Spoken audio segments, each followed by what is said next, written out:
Hello दोस्तों, एक बार फिर से स्वागत करते हैं हम आपका फैंटेसी प्लेइंग 11 की इस यूट्यूब चैनल पर। चूंकि आपको मालूम है कि आईपीएल आने वाला है, इसीलिए आईपीएल को लेकर ही आज की इस वीडियो में हम बातें करने वाले हैं। और आज की इस वीडियो में आईपीएल 2025 को लेकर के नहीं, बल्कि हम इतिहास के पन्ने को पलटने वाले हैं और अब आपको बताएंगे वैसे कुछ कंट्रोवर्सीज के बारे में आईपीएल के इतिहास में जो कि घटे और जो कि बहुत चर्चा का विषय रहा। ऐसे में चलिए, आईपीएल आने वाला है तो इतिहास के पन्ने को भी थोड़ा पलटते हैं और आपको बताते हैं कि आईपीएल के इतिहास में 10 कौन से सबसे बड़े कंट्रोवर्सी थे जो कि हमें देखने को मिले और इसे लेकर के बड़ा बवाल भी मचा। तो चलिए सबसे पहले साल 2010 से शुरू करते हैं। साल 2010 में जो सबसे बड़ी खबर रही थी दोस्तों, ललित मोदी का निलंबन था। ललित मोदी उस दौरान बहुत बड़े नाम जाने जाते थे, खास करके आईपीएल के।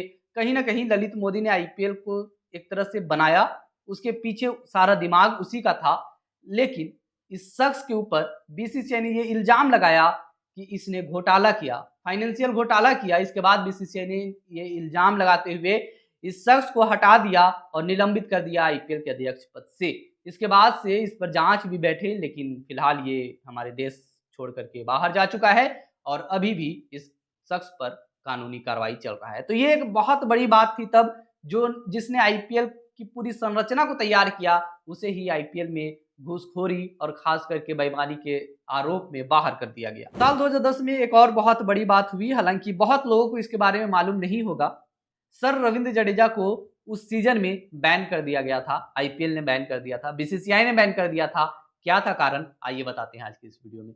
दरअसल उस दौरान राजस्थान रॉयल्स की तरफ से सर जडेजा रजिस्टर्ड हो चुके थे, राजस्थान रॉयल्स ने उसे खरीद चुका था। लेकिन इसके बाद भी रविंद्र जडेजा पर यह आरोप लगे कि यह खिलाड़ी किसी और टीम के साथ वहां जाने की बातचीत कर रहा था, जो कि कानूनी तौर पर सरासर गलत था और ये अवैध माना गया। इसके बाद जांच के बाद जब पता चला तो इस खिलाड़ी को पूरे सीजन के लिए बैन कर दिया गया। हालांकि हम आपको बता रहे हैं कि ये चीजें बहुत कम लोगों को अभी मालूम है। साल 2011 में अब आ जाते हैं। इस दौरान आपको बताते चले कि एक टीम हुआ करती थी। अगर आप लॉकडाउन क्रिकेट फैन नहीं हैं तो आपको पता होगा कि साल 2011 में एक कोची टस्कर्स केरला नाम से एक टीम थी।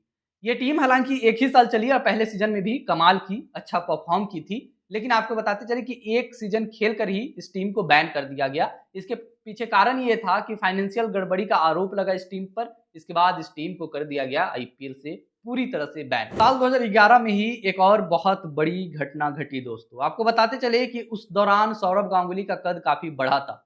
जी हाँ दोस्तों, सौरव गांगुली एक बहुत बड़े खिलाड़ी माने जाते थे। हालांकि थे भी ये खिलाड़ी बहुत बड़े, लेकिन इसके बावजूद इस खिलाड़ी को साल 2011 के ऑक्शन में किसी ने नहीं खरीदा।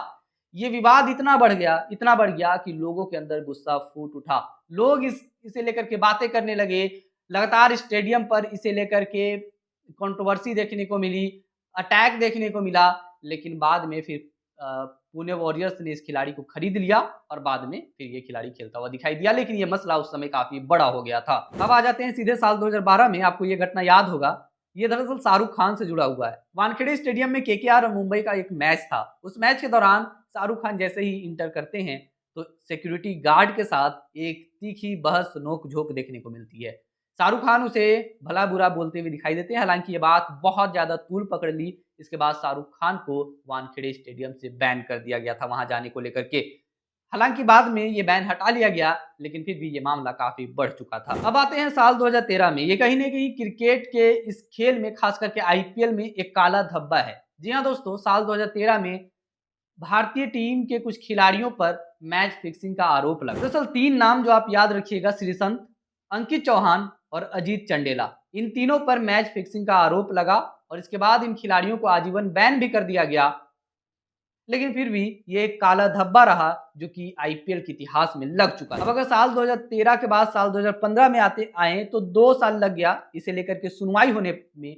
और साल 2015 में फिर कोर्ट ने 2 टीमों को, यहाँ पे आपको बता दें कि एक तो राजस्थान रॉयल्स और दूसरी चेन्नई सुपर किंग्स, इन 2 टीमों को 2 साल के लिए बैन कर दिया गया कोर्ट के द्वारा। और कारण यही था मैच फिक्सिंग का आरोप। उसके बाद साल 2013 और ठीक 10 साल बाद साल 2023 में आ जाते हैं। आपको बताते चले कि साल 2013 में गौतम गंभीर और विराट कोहली के बीच एक बड़ी नोकझोंक देखने को मिली थी। आपको पता होगा उस समय गौतम गंभीर आईपीएल में केकेआर के कप्तान हुआ करते थे, वहीं दूसरी ओर विराट कोहली आरसीबी के कप्तान हुआ करते थे। दोनों खिलाड़ियों के बीच एक हाई वोल्टेज, एक बहसा बहसी देखने को मिला। हालांकि बीच बचाव किया गया, लेकिन फिर भी ये खुन्नस कहीं ना कहीं रह गई थी, जो कि साल 2023 में देखने को मिला। उस समय गौतम गंभीर अब खिलाड़ी नहीं बल्कि लखनऊ के मेंटोर थे, और अगेन विराट कोहली एक प्लेयर के तौर पर दोनों खिलाड़ियों के बीच में एक बड़ी बहस देखने को मिली। हालांकि अब सब कुछ ठीक है और दोनों ही खिलाड़ी अच्छे से रहते हैं और एक दूसरे की तारीफ भी करते हुए देखे जाते हैं। अब दोस्तों आ जाते हैं साल 2020 में। आपको पता है कि कोविड का दौर चल रहा था। कोरोना महामारी इतना फैल चुका था कि लोग त्रस्त हो चुके थे। आपको पता है कि किस तरह से लोगों को खाने के लिए अनाज नहीं था। आपको पता है कि किस तरह से लोग अस्पतालों में भर्ती होने के लिए मारामारी कर रहे थे। इस सारे खराब संसाधनों के बावजूद आईपीएल का आयोजन हुआ। आईपीएल जो है सो खेला गया। कुछ हमारे देश में हुए कुछ मुकाबले, कुछ दुबई में हुए मुकाबले। लेकिन आरोप ये लगा, कंट्रोवर्सी ये था यहाँ पे कि लोगों ने कहा कि जब इस तरह से महामारी हो रही है, इस बीच भी आईपीएल का आयोजन करना कितना उचित है, कितना सही है। आपको क्या लगता है? अपनी राय हमें जरूर बताइएगा। लेकिन ये एक कंट्रोवर्सी रहा जो कि लोगों के बीच आया, लोगों के सामने से आया और कहा गया कि आईपीएल के आयोजन खास करके इस महामारी के दौरान करना उचित नहीं है। तो दोस्तों ये थे कुछ बड़े कंट्रोवर्सी जो कि आईपीएल से रिलेटेड थे। उम्मीद है कि आपको पसंद आई होगी और उम्मीद है कि हमने आपको एज इट इज बताने का किया है कारनामा। अगर इसी तरह से वीडियो, शानदार वीडियोस देखने के लिए आप हमारे चैनल को सब्सक्राइब कर सकते हैं और हम लगातार इस तरह से वीडियोस लेके आते रहते हैं। तो आज के लिए बस इतना ही। मिलते हैं एक नए वीडियो के साथ, तब तक के लिए आपसे लेते हैं विदा। धन्यवाद।